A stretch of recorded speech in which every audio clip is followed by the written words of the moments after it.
ಅಯ್ಯೋ, ಇನ್ನು ಪೆಚ್ಚಾಗಿ ನಿಂತಿದ್ದೇನೆ ಹುಡುಗಿ. ನಿಮ್ಮ ಅತ್ತೆ ಅಕ್ಕ ಕಣಮ್ಮ ನಾನು ಎಂದು ಅಕ್ಕರೆಯಿಂದ ಅವಳ ಕಡೆ ನೋಡುತ್ತಾ ತಮ್ಮ ಪರಿಚಯ ಮಾಡಿಕೊಂಡ್ರು. ಅನುಪಮ ಉದಾಸೀನದಿಂದ ಸರಿ, ಏನು ವಿಷಯ ಎಂದು ಪ್ರಶ್ನಿಸಿದಾಗ ಲಕ್ಷ್ಮೀ ದೇವಮ್ಮ ತಬ್ಬಿಬ್ಬಾದ್ರು. ಈಗ ತಾನೇ ಮನೆ ಕಾಲಿಟ್ಟು ಹುಡುಗಿ ತಮ್ಮ ಪರಿಚಯ ಮರೆತು ಬಿಟ್ಟಿದ್ದಾಳೆ. ತಮ್ಮ ಗುರುತು ತಿಳಿದೊಡನೆ ಕ್ಷಮಾಪಣೆಯೊಂದಿಗೆ ತಮ್ಮನ್ನು ಆದರದಿಂದ ಸ್ವಾಗತಿಸ್ತಾಳೆ ಎಂದು ನೆನೆಸಿದರೆ ಅನುಪಮಳ ಉದಾಸೀನ ಅವರನ್ನು ದಂಗಾಗಿಸಿತು. ಶಾರದನ್ನ ನೋಡಿ ತುಂಬ ದಿನಗಳಾಗಿತ್ತು. ನೋಡ್ಕೊಂಡು ಹೋಗೋಣ ಅಂತ ಬಂದೆ. ಅವ್ರ ಮನೆಯಲ್ಲಿಲ್ಲ. ತಮಗೊಂದು ಮಾತು ಒಳಗೆ ಬರಲು ಹೇಳದೆ ಅವಳು ಮೊಟಕಾಗಿ ನೀಡಿದ ಉತ್ತರ ಅವರನ್ನು ನೋಯಿಸಿತು. ಎಲ್ಲಿಗೆ ಹೋಗಿದ್ದಾಳಮ್ಮ? ಹೊರಗಡೆ ಹೋಗಿದ್ದಾರೆ. ಬರೋದು ಎಷ್ಟೊತ್ತಾಗುತ್ತೆ? ಏನೋ ಗೊತ್ತಿಲ್ಲ.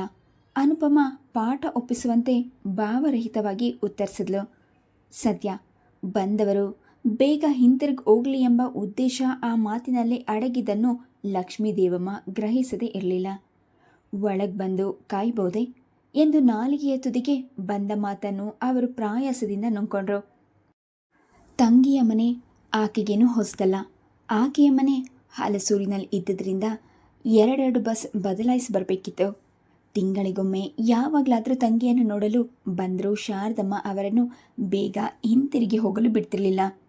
ಅಪರೂಪಕ್ಕೆ ಬಂದ ಅಕ್ಕನನ್ನು ಕೂರಿಸ್ಕೊಂಡು ತಿಂಡಿ ಊಟದ ಉಪಚಾರ ಮಾಡಿ ಗಂಟೆಗಟ್ಟಲೆ ಹರಟೆ ಹೊಡೆದ್ರೆ ಅಕ್ಕ ತಂಗಿಯರು ಇಬ್ಬರಿಗೂ ಸಮಾಧಾನ.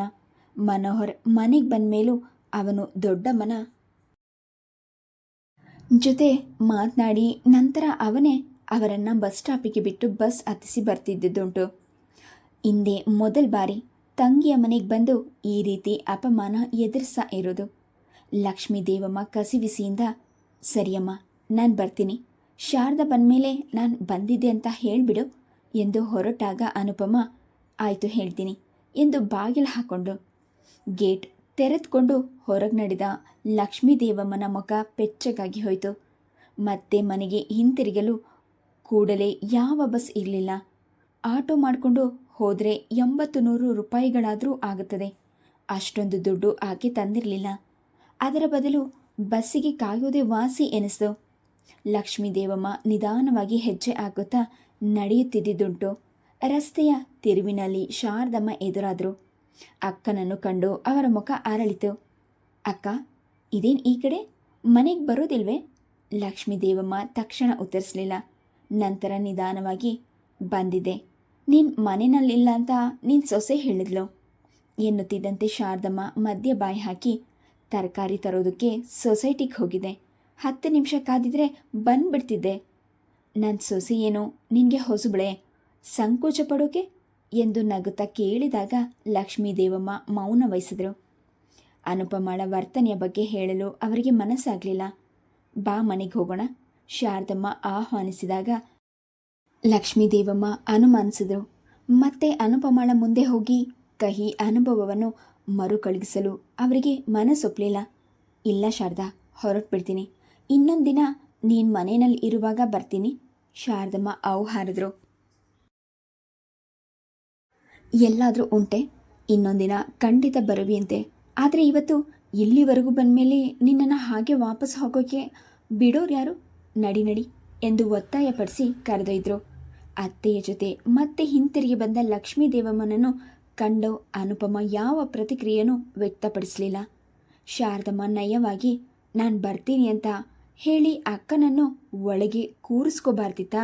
ನೋಡು, ಹಾಗೆ ಮನೆಗೆ ಹೊರಟು ಬಿಡ್ತಿದ್ಲು ಎಂದು ನುಡಿದಾಗ ಅನುಪಮ ನಿರಾಸಕ್ತಿಯಿಂದ ನನಗೇನು ಗೊತ್ತು ನಿಮ್ಮ ಅಕ್ಕ ಬರ್ತಾರೆ ಅಂತ? ನೀವು ಹೇಳಿ ಹೋಗಿರಲಿಲ್ಲ, ಅದಕ್ಕೆ ನಾನು ಒಳಗೆ ಕರೀಲಿಲ್ಲ ಎಂದಾಗ ಶಾರದಮ್ಮನಿಗೆ ಪರಿಸ್ಥಿತಿ ಅರ್ಥವಾಯಿತು.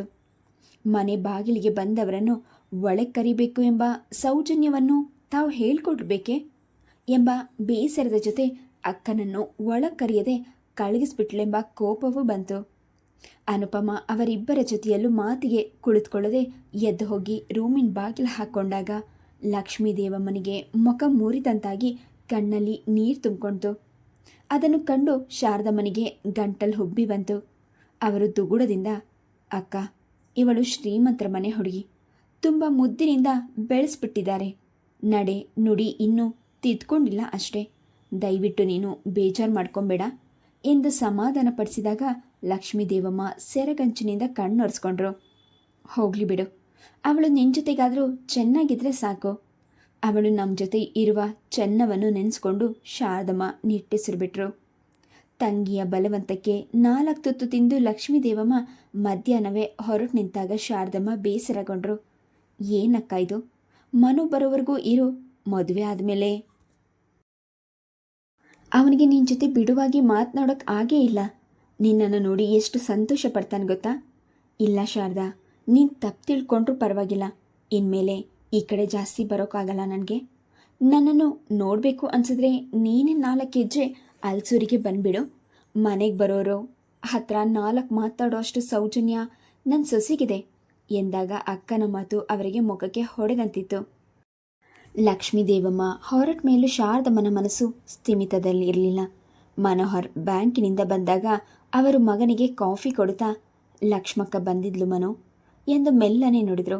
ಮನೋಹರ ಆಶ್ಚರ್ಯದಿಂದ ಒಬ್ಬೆರಿಸಿ, ಮತ್ತೆ ಏನು ಇಷ್ಟು ಬೇಗ ಹೊರಬಿಟ್ಟಿದ್ದಾರೆ, ನಾನು ಬರೋವರೆಗೂ ಇರಿಸ್ಕೊಂಬಾರ್ದಿದ್ದ ಎಂದಾಗ ಹುಕ್ಕಿ ಬಂದ ಕೋಪವನ್ನು ಶಾರದಮ್ಮ ತಡೆಯಲಾಗಲಿಲ್ಲ. ಅವಮಾನ ಆಗಿರೋ ಕಡೆ ಇರು ಅಂತ ಬಲವಂತ ಮಾಡೋಕ್ಕೆ ನನಗಾದರೂ ಹೇಗಪ್ಪ ಬಾಯಿ ಬರುತ್ತೆ? ಯಾಕಮ್ಮ, ಏನಾಯಿತು? ಯಾರೋ ದೊಡ್ಡಮ್ಮನಿಗೆ ಅವಮಾನ ಮಾಡಿತು? ಮನೋಹರ್ ಕೇಳಿದಾಗ ಶಾರದಮ್ಮ ನಡೆದ ಪ್ರಸಂಗವನ್ನು ವಿವರಿಸಿದ್ರು.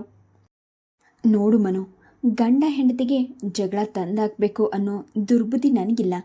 ನಿನ್ನ ಹೆಂಡತಿ ಈ ಮನೆಗೆ ಇಷ್ಟು ದಿನಗಳಾದರೂ ಇನ್ನೂ ನಮ್ಗೆ ಹೊಂದ್ಕೊಳ್ಳೋ ಪ್ರಯತ್ನ ಮಾಡಿಲ್ಲ. ಅದ್ರ ಬಗ್ಗೆ ನಾನು ಯಾವತ್ತಾದರೂ ಆಕ್ಷೇಪಣೆ ಮಾಡಿದ್ದೀನ? ಆದರೆ ಮನೆ ಬಾಗಿಲಿಗೆ ಬರೋ ನೆಂಟರ ಹತ್ರ ಲಕ್ಷಣವಾಗಿ ಮಾತನಾಡೋಕ್ಕೇನು ದಾಡಿ ಇದೆ? ಮಾತನಾಡದಿದ್ರೆ ಹಾಳಾಗಿ ಹೋಗಲಿ, ಒಳಗೆ ಬನ್ನಿ ಅಂತ ಕರೆಯೋ ಅಷ್ಟು ಮರ್ಯಾದೆ ಆದರೂ ಬೇಡವೆ? ನಾನು ಬರೋ ಹೊತ್ತಿಗೆ ಅಕ್ಕ ಸಿಕ್ಕಿದ್ಲು ಸರಿ ಹೋಯ್ತು. ಇಲ್ದಿದ್ರೆ ಅಷ್ಟು ದೂರದಿಂದ ಬಂದವಳನ್ನ ಹಾಗೆ ಬರೀ ಕೈಯಲ್ಲಿ ಕಳಗಿಸಿದ್ದು ಗೊತ್ತಾಗಿದ್ರೆ ನಮಗೆಲ್ಲ ಎಷ್ಟು ಹೊಟ್ಟೆ ಉರಿದೋಗೋದು. ಈಗಲೂ ಏನು ನನಗೆ ಸಮಾಧಾನ ಆಗಿಲ್ಲ ಬಿಡು. ಇವಳ ನಡವಳಿಕೆ ಹೀಗೆ ಮುಂದುವರೆದ್ರೆ ಯಾವ ನೆಂಟರು ನಮ್ಮ ಮನೆಗೆ ಕಾಲಿಡ್ತಾರೆ ಎನ್ನುವಷ್ಟರಲ್ಲಿ ಅವರ ದನಿ ಗದ್ಗದವಾಯಿತು. ಮನೋಹರ್ಗೂ ಕೂಡ ವ್ಯಥೆಯಾಯಿತು. ಅವನು ದೊಡ್ಡಮ್ಮನ ಮಡಿಲಲ್ಲೇ ಆಟವಾಡುತ್ತಾ ಬೆಳೆದವನು. ತಾಯಿ ಸ್ಥಾನದಲ್ಲಿರುವ ಆಕೆಗೆ ಅನುಪಮಳಿಂದ ಮುಖಭಂಗವಾಗಿದ್ದು ಅವನಿಗೆ ತೀರಾ ಬೇಸರ ಎನಿಸ್ತು. ರೂಮಿಗೆ ಬಂದವನೇ ಅನುಪಮಳನ್ನು ಕೇಳ್ದ, ಅನು, ಲಕ್ಷ್ಮಿ ದೊಡ್ಡಮ್ಮನ್ನ ನೀನು ಸರಿಯಾಗಿ ಮಾತನಾಡಿಸ್ಲಿಲ್ವಾ? ಸರಿಯಾಗಿ ಮಾತಾಡ್ಸೋದು ಅಂದ್ರೇನು ಮನು? ಆ ವಯಸ್ಸಾದ ಮುದುಕಿ ಜೊತೆ ಹರಟೆ ಹೊಡಿಬೇಕಿತ್ತ ನಾನು? ನನಗೆ ಅವರ ಪರಿಚಯನೂ ಇಲ್ಲ. ಅವಳ ಮಾತಿಂದಾಟಿಗೆ ಕಂಡು ಅವನಿಗೆ ಕೋಪ ಹುಕ್ಕಿ ಬಂತು. ಮಾತನಾಡಿದ್ರೆ ತಾನೇ ಪರಿಚಯ ಆಗೋದು. ನಿನ್ನ ವರ್ತನೆ ನೋಡಿ ದೊಡ್ಡಮ್ಮ ಇನ್ಮೇಲೆ ಮನೆಗೆ ಬರಲ್ಲ ಅಂತ ಹೇಳಿ ಹೊರಟೋದ್ರಂತೆ. ಸದ್ಯ ಬರೋರು ಹೋಗೋರು ಕಡಿಮೆಯಾದಷ್ಟೇ ಮನೆಯಲ್ಲಿ ನನಗೆ ನೆಮ್ಮದಿ ಎಂದು ಅನುಪಮ ಹೇಳಿದಾಗ ಅವನಿಗೆ ಸಿಟ್ಟು ಕೆರಳಿತು. ನಿನಗಂತೂ ಯಾರು ಬೇಡ ಅಂದರೆ ನಮಗೂ ಬೇಡವಾ? ನೋಡು, ನಮ್ಮ ಮನೆಗೆ ಬಂದ ಮೇಲೆ ಸಂಬಂಧಿಕರ ಜೊತೆ ಹೊಂದ್ಕೊಂಡು ಹೋಗೋದು ಅಭ್ಯಾಸ ಮಾಡ್ಕೊ. ದೊಡ್ಡಮ್ಮ ನೊಂದ್ಕೊಂಡು ಹೋಗಿದ್ದಾರೆ ಅಂತ ಅಮ್ಮ ತುಂಬ ಬೇಜಾರು ಮಾಡ್ಕೊಂಡಿದ್ದಾಳೆ ಗೊತ್ತಾ? ಅದಕ್ಕೆ ನಾನೇನು ಮಾಡಬೇಕು? ನಾಳೆ ದೊಡ್ಡಮ್ಮನ ಮನೆಗೆ ಫೋನ್ ಮಾಡಿ ಅಪಾಲಜಿ ಕೇಳು. ನಮ್ಮ ಮನೆಗೆ ಬನ್ನಿ ಅಂತ ಇನ್ವೈಟ್ ಮಾಡು. ಸಂಬಂಧಿಕರನ್ನು ದೂರ ಮಾಡ್ಕೋಬಾರ್ದು ಅನು. ಎಲ್ಲರನ್ನ ಕೇಳಿಕೊಂಡು ಕಳ್ಕೊಂಡು ಒಂಟಿಯಾಗಿ ಬಾಳೋಕೆ ಆಗಲ್ಲ. ಅವನ ಉಪದೇಶ ಅವಳ ಮೇಲೆ ಯಾವ ಪರಿಣಾಮವನ್ನು ಬೀರಲಿಲ್ಲ. ನಿಮಗೆ ನನ್ನ ಕಂಡ್ರಾಗಲ್ಲ, ಅದಕ್ಕೆ ಈ ನಡುವೆ ನಾನು ಏನು ಮಾಡಿದ್ರೂ ತಪ್ಪು ಕಂಡುಹಿಡಿತಿದ್ದೀರಿ ಎಂದು ಜಗಳವಾಡಿದವಳೇ ಹೊರತು ತಾನು ಮಾಡಿರುವ ತಪ್ಪನ್ನು ತಿದ್ದುಕೊಳ್ಬೇಕೆಂಬ ವಿವೇಚನೆ ಅವಳಿಗೆ ಇರಲಿಲ್ಲ. ಕೊನೆಗೆ ಮನೋಹರನೇ ದೊಡ್ಡಮ್ಮನಿಗೆ ಫೋನ್ ಮಾಡಿ ಅನುವಿನ ವರ್ತನೆ ಬಗ್ಗೆ ಕ್ಷಮೆ ಯಾಚಿಸಿದ. ಅವಳಿಗೆ ಸ್ವಲ್ಪ ತಿಳುವಳಿಕೆ ಸಾಲದು ದೊಡ್ಡಮ್ಮ, ನಾನು ಬುದ್ಧಿ ಹೇಳಿದ್ದೀನಿ, ಮತ್ತೆ ಅವಳು ಹಾಗೆ ನಡ್ಕೊಳ್ಳಲ್ಲ ಅಂತ ಮಾತು ಕೊಟ್ಟಿದ್ದಾಳೆ. ನೀವು ಮಾತ್ರ ಮನೆಗೆ ಬರೋದು ನಿಲ್ಲಿಸಬೇಡಿ ಎಂದು ವಿನಂತಿಸ್ಕೊಂಡ. ಆಯ್ತಪ್ಪ ಬರೋಣ ಎಂದು ಲಕ್ಷ್ಮೀದೇವಮ್ಮ ಹೇಳಿದ್ರು. ಅವರು ಮತ್ತೆ ಬರುವ ನಿರ್ಧಾರವನ್ನು ಕೈ ಬಿಟ್ಟಿದ್ದಾರೆ ಎಂದು ಸ್ಪಷ್ಟವಾಗಿತ್ತು. ಅವರ ಬಾಯಿಂದ ಬೇರೆ ನೆಂಟರಿಷ್ಟರಿಗೂ ಈ ಸುದ್ದಿ ಹೋಗುತ್ತೆ ಎಂಬಂತೆ ಇತ್ತೀಚೆಗೆ ಮನೆಗೆ ಬರುವವರ ಸಂಖ್ಯೆ ಗಮನಾರ್ಹವಾಗಿ ಕಡಿಮೆಯಾಗುತ್ತಾ ಬಂತು. ಅಮ್ಮ, ಅವಳಿಗೆ ಹುಟ್ಟಿದಾಗಿಂದಲೂ ಬೆಳೆದು ಬಂದಿರೋ ಸ್ವಭಾವ ಇಷ್ಟು ಬೇಗ ಹೇಗೆ ತಿದ್ದೋಕ್ಕೆ ಸಾಧ್ಯ? ಸರಿನಮ್ಮ, ನನ್ನನ್ನು ಕ್ಷಮಿಸ್ಬಿಡು. ನನ್ನಿಂದ ಸಂಬಂಧಿಕರಲ್ಲಿ ನೀನು ನಿಷ್ಠುರ ಅನುಭವಿಸೋ ಹಾಗಾಯಿತು. ಎಂದು ಮನೋಹರ್ ತಾಯಿಯ ಬಳಿ ದುಗುಡದಿಂದ ನುಡಿದ. ಅನುಪಮಳ ಬಳಿ ಹೆಣಗುವ ಮಗನ ಬಗ್ಗೆ ಶಾರದ ಮನೆಗೂ ಮರುಕವಾಗ್ತಿತ್ತು. ಹೋಗ್ಲಿ ಬಿಡಪ್ಪ, ನಿಂದೇನು ತಪ್ಪು? ಇನ್ಮೇಲೆ ನನಗೆ ಬೇಕಾದವ್ರ ಮನೆಗೆ ನಾನೇ ಹೋಗಿ ಬರ್ತೀನಿ ಎಂದು ಮಾತು ಮುಗಿಸಿದ್ರು. ನಿರ್ಮಲಾ ಮಗಳ ಹೊಸ ಸಂಸಾರ ನೋಡಲು ಅಭಿಷೇಕನೊಡನೆ ಬಂದಾಗ ಅನುಪಮಳಿಗಾಗಿ ಒಂದು ಹೊರೆ ಹಣ್ಣು ತಿಂಡಿಗಳನ್ನು ತಂದಿಡ್ಲು. ಅನುಪಮ ತಾಯಿಗೆ ತೆಕ್ಕೆ ಬಿದ್ದು ಜೋರಾಗಿ ಅತ್ತಾಗ ನಿರ್ಮಲಾ ನಸುನಕ್ಕಳು. ಅವಳಿಗೆ ನಮ್ಮನ್ನೆಲ್ಲ ಬಿಟ್ಟು ಅಭ್ಯಾಸವೇ ಇಲ್ಲ, ಅದಕ್ಕೆ ಹಾಗೆ. ಶಾರದ ಮನೆಗೆ ಬೇಸರವೇ ಆಯಿತು. ಯಾವ ಹೆಣ್ಣು ಮಕ್ಕಳಿಗೆ ತಂದೆ ತಾಯಿಯನ್ನು ಬಿಟ್ಟಿದ್ದು ಅಭ್ಯಾಸವಿರುತ್ತೆ? ಕೊಟ್ಟ ಕಡೆ ಹೊಂದ್ಕೊಳ್ಬೇಕು. ತಾಯಿಯಾಗಿ ಮಗಳಿಗೆ ಅಷ್ಟು ಹೇಳ್ಕೊಟ್ಟಿಲ್ವೇ ಎಂದು ಅಸಮಾಧಾನವನ್ನು ನುಂಗ್ಕೊಂಡ್ರು. ಮನೋಹರ್ ಅಭಿಷೇಕನೊಡನೆ ಒಂದು ಆಟ ಚೆಸ್ ಆಡ್ದ. ತನ್ನ ಬಳಿ ಇದ್ದ ಕೆಲವು ಕ್ರೀಡೆಯ ಮ್ಯಾಗಝಿನ್ಗಳನ್ನು ಕೊಟ್ಟು ಶಾರದಮ್ಮ ಬೀಗರನ್ನು ಆತ್ಮೀಯವಾಗಿ ಉಪಚರಿಸಿದ್ರು. ಮನೋಹರ್, ನಮ್ಮವರಂತೂ ಹಠಮಾರಿ. ನೀವಾದರೂ ಮನೆ ಕಡೆ ಬರಬಾರ್ದಾ? ಮದುವೆ ಆದಮೇಲೆ ನಮ್ಮ ಸಂಬಂಧನೇ ಕಡಿದುಕೊಂಡು ಬಿಡಬೇಕಾ? ನಿರ್ಮಲಾ ಗದ್ಗದಳಾಗಿ ನುಡಿದಾಗ ಮನೋಹರ್ ಮಾತನಾಡದೆ ಅನುವಿನ ಮುಖ ನೋಡಿದಾಗ ಅವಳ ಕಣ್ಗಳು ನೀರು ತುಂಬಿದವು. ಆ ಕ್ಷಣದಲ್ಲಿ ಅವನಿಗೆ ಅವಳ ಬಗ್ಗೆ ಮರುಕ ಉಕ್ಕಿ ಬಂತು. ನನಗೆ ಟೈಮ್ ಇರಲ್ಲ. ಅನುಪಮ ಯಾವಾಗ ಬೇಕಾದರೂ ಬರ್ತಾಳೆ. ಆ ವಿಷಯದಲ್ಲಿ ನಾನು ಅವಳನ್ನು ರಿಸ್ಟ್ರಿಕ್ಟ್ ಮಾಡಿಲ್ಲ. ಅನುಪಮ ಅರಳುಗಣ್ಣಿನಿಂದ ಅವನತ್ತ ನೋಡಿ ನಕ್ಕಳು. ಹಾಗಾದರೆ ಈ ವಾರದಲ್ಲೇ ಯಾವಾಗಲಾದರೂ ಬರ್ತೀನಿ ಮಮ್ಮಿ. ನಿರ್ಮಲಾ ಹೊರಟ ಮೇಲೆ ಅನುಪಮ ಹಣ್ಣು ತಿಂಡಿಗಳನ್ನೆಲ್ಲ ನೇರವಾಗಿ ರೂಮಿನಲ್ಲಿ ಇರಿಸ್ಕೊಂಡಾಗ ಮನೋಹರನಿಗೆ ಅವಳ ಸಣ್ಣತನ ಇಷ್ಟವಾಗಲಿಲ್ಲ. ಅವನ ಮನೆಯಲ್ಲಿ ಕದ್ದು ಮುಚ್ಚಿ ಯಾರು ಯಾವ ಕೆಲಸವೂ ಮಾಡ್ತಿರಲಿಲ್ಲ. ಏನು ತಂದರೂ ಎಲ್ಲರೂ ಹಂಚಿಕೊಂಡು ಸಂತೋಷವಾಗಿ ತಿಂತಿದ್ರು. ಆ ಸಮಯದಲ್ಲಿ ಅವನೇನು ಮಾತನಾಡಲಿಲ್ಲ. ಇದಾದ 2 ದಿನಗಳ ನಂತರ ಏಕಾದಶಿ ಆದದ್ರಿಂದ ಶಾರದಮ್ಮ ಊಟ ಮಾಡಿರಲಿಲ್ಲ. ಮನೋಹರ್ ಅವರಿಗಾಗಿ ಹಣ್ಣುಗಳನ್ನು ಕೊಂಡು ತಂದಾಗ ಅನುಪಮಳ ಮುಖ ದಪ್ಪಗಾಯಿತು. ಒಂದಿನ ನೀವು ನನಗೊಂದು ಮೊಳ ಹೂ ತಂದುಕೊಟ್ಟಿದ್ದೀರಾ, ನಿಮ್ಮ ಅಮ್ಮನಿಗೆ ಮಾತ್ರ ಹಣ್ಣು ತಂದು ಕೊಡೋಕ್ಕಾಗತ್ತಾ ನಿಮಗೆ? ಅವಳು ಅಷ್ಟು ಸಣ್ಣತನಕ್ಕೆ ಇಳಿಯವಳೆಂದು ಅರಿಯದೆ ಮನುವಿಗೆ ತಬ್ಬಿಬ್ಬಾಯಿತು. ನಿನ್ಗೇನಾದರೂ ಬೇಕಿದ್ರೆ ನನ್ನನ್ನು ಕೇಳಿದ್ರೆ ತಂದುಕೊಡಲ್ಲ ಅಂತೀನ? ಹೂ ತಂದುಕೊಡೋದು ಪ್ರೀತಿ ಅಳಿಯೋ ಅಳತೆಗೋಳಲ್ಲ Anu. Try to be practical. ಹೌದು, ನೀವು ಮಾಡೋದೇ ಸರಿ. ನಾನು ಮಾತನಾಡೋದು ತಪ್ಪು. ನೀವು ಯಾವಾಗಲೂ ತಾಯಿಗೆ ತಂಗಿಗೆ ಮಾಡ್ತಾಯಿದ್ರೆ ನಾನು ಹೋಗಿ ಬೀದಿಯಲ್ಲಿ ನಿಂತ್ಕೊಳ್ಳ? ಅನುಪಮಳ ಮಾತಿನಿಂದ ಅವನ ಕೋಪ ಕೆರಳಿತು. ಶಟಪ್ಪನು, ನನ್ನ ತಾಯಿ ತಂಗಿ ಬಗ್ಗೆ ಮಾತನಾಡೋಕೆ ನಿನಗೆ ಯೋಗ್ಯತೆ ಇಲ್ಲ. ಅಮ್ಮ ಬೆಳಗ್ಗೆಯಿಂದ ಹಸಿದ್ಕೊಂಡಿದ್ದಾಳೆ.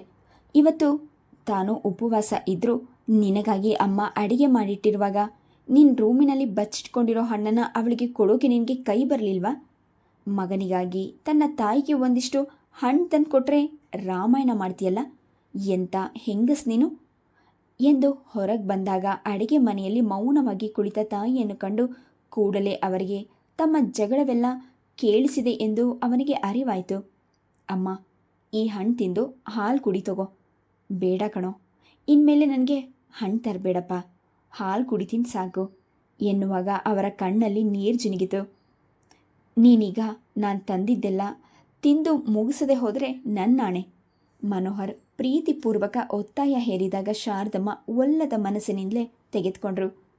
ಅನುಪಮ ಕೋಪದಿಂದ ತನ್ನ ರೂಮ್ ಬಿಟ್ಟು ಬರಲಿಲ್ಲ.